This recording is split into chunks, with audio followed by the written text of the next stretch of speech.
Hi, I'm Lawrence. I'm a GP reacting to what I've seen in the news to give my opinion on it. Today, I'm reacting to what I've seen in The Guardian recently, titled Almost Half of UK Adults Struggle to Get Prescription Drugs and Shortages. Today, I'm going to go through what I feel personally about it and professionally, what I've seen my patients struggle about with it, and also hopefully give a description of why this is happening and some advice at the end about what you might be able to actually do about it. So over to the article, and as I said, almost half of UK adults struggling to get prescription drugs and in shortages. And to summarize this article in a nutshell, it's basically saying that the situation was the worst it's ever been by the end of last year, and I think I can say that's what it felt like to me and still feels pretty bad, and that the solution is the government to do something about it. Read through it yourself, and I will leave the link down below for you to have a look at it. But that's it in a nutshell. So it's frustrating, isn't it? And personally, I had an experience recently where I needed to get a steroid spray for my nose, went to one pharmacy, was told wasn't in stock. So ended up going to another one, not in stock, another one, not in stock. And you start to realize how scary this is, that I can put up without that steroid spray. But what if you're on some really important medications that you can't do without? That becomes a really scary situation, doesn't it? And I think the patients who have been hit worst by this are the people who were on ADHD medications. They were significantly affected, but also women on hormone replacement therapy. They've been up and down trying to get lots of different medications, switching between one and the other just to keep their menopause symptoms at bay. Then there has been, I suppose, more seriously, issues with epilepsy medications, diabetes medications, and even, you might remember during that strep throat scare, we ran out of antibiotics as well. So this is serious stuff. This isn't a bit of paracetamol for your headache. These are some very important long-term medications, as well as potentially life-saving medications as antibiotics. The other one to point out, because I know a lot of people have been affected by this, is what's called the GLP-1 analogs. They're the injectable medications for diabetes that have become much more popular to help with weight loss. So you can also see that there's a theme emerging as to why this might be happening. Supply, demand, that old economic story, and not just Brexit. So if I was to go into why this might be happening, and if we start with Brexit, because that's what's mentioned in this article, it's not wrong. Brexit probably does have something to do with it.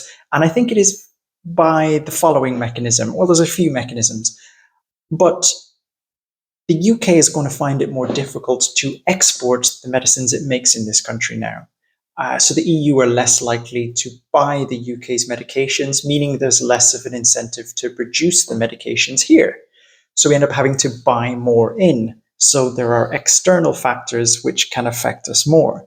We're also now a smaller market on the global stage, meaning we have less pull in the medications that we get. But that being said, it's not just Brexit that's the cause here. There have been lots of manufacturing issues with quality control, getting raw ingredients to make to make the medications, and also a big increase in demands from a few different perspectives. So we are prescribing, as doctors, we are prescribing more medications than we have ever. People are on more medications than they've ever been on. Are they all necessary? Well, that's debatable.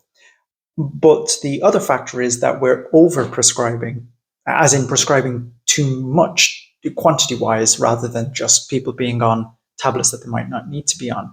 So we know that the NHS wastes about £300 million a year in medications that essentially go down the drain. So that's prescriptions of more tablets than you need. That's tablets that aren't taken and are thrown away. So you can see that we're also wasting a lot of medications too. And then there is what I call the toilet roll situation.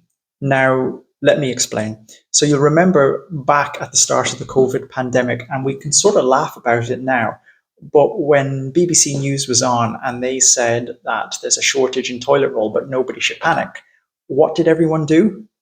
we all panicked and everyone went out to buy toilet roll.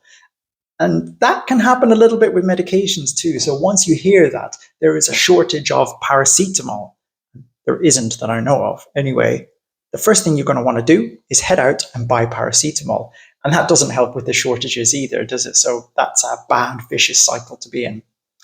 And then there's more geopolitical issues that aren't just Brexit. So the war in the Ukraine, the global warming, supply routes being affected. So there are a lot of external factors, but it isn't just the UK that's affected either. In the United States, they've had shortages of liquid ibuprofen, and the shortage of ADHD medication seems to have affected probably Mexico more than any country in the world. But we're aware of what we're feeling here, and we're certainly feeling the pinch with a number of things. So, what's the solution? Well, if there was an easy solution, I think it would have been done. And it's, I think, a little bit out of every individual's hands. And perhaps something needs to be done on a greater scale, because it's difficult for you and I to have an effect on what happens on a large scale, and with say the war in the Ukraine or supply routes. But for you personally, if you're in this situation, here are a couple of options that you might have. So if you're due a medication review with your doctor, that's a good idea, because maybe you can be de-prescribed medications. There might be tablets that you can have taken away, and the less tablets you're on, I think anyway, the better. Now, there is also this thing called the serious shortage protocol. So this is a mechanism by which pharmacists can sometimes almost prescribe alternative medications themselves when there is a dangerous shortage of certain medications. And this has been triggered, I think, 4 times in the last year. Concerningly, 2 of those were for antibiotics, which is bad. But if this is the case, your pharmacist might actually be able to give you an alternative temporarily, rather than saying go back to your GP. The other thing is, if a pharmacist can't give you your medications, make sure you ask, well, when is it going to be back in? And if they can't answer that, or they don't know, ask if it's available at other pharmacies. Now, pharmacies are businesses, and of course they want your business and they want to dispense the medications to you, even if that's an alternative. But a lot of them are really helpful and might be able to tell you what's available at other pharmacies. If they can't help with that, do your own research, I would advise. Call these other pharmacies yourself. Perhaps they have them in stock, and that might be a way for you to get what you need. Failing all of that, you have to go back to your GP. Then maybe ask the pharmacist, well, what should I ask the GP to actually prescribe? From my perspective, I get reports back saying not in stock, not in stock. And it's been known to happen that I prescribe something else that, lo and behold, it's also not in stock. So having that information can be useful. But at the end of the day, if you can't get your medications, then your GP is just going to have a look into things and see what else can be safely prescribed, hopefully temporarily, and hopefully on the short term. I suppose I'll try to be a bit optimistic about it. But what can be done to actually fix this issue, rather than for you individually to skirt around the issue? Well, that's way above our heads, I think. That's on a planning level, it's on a government level. Maybe vote for someone.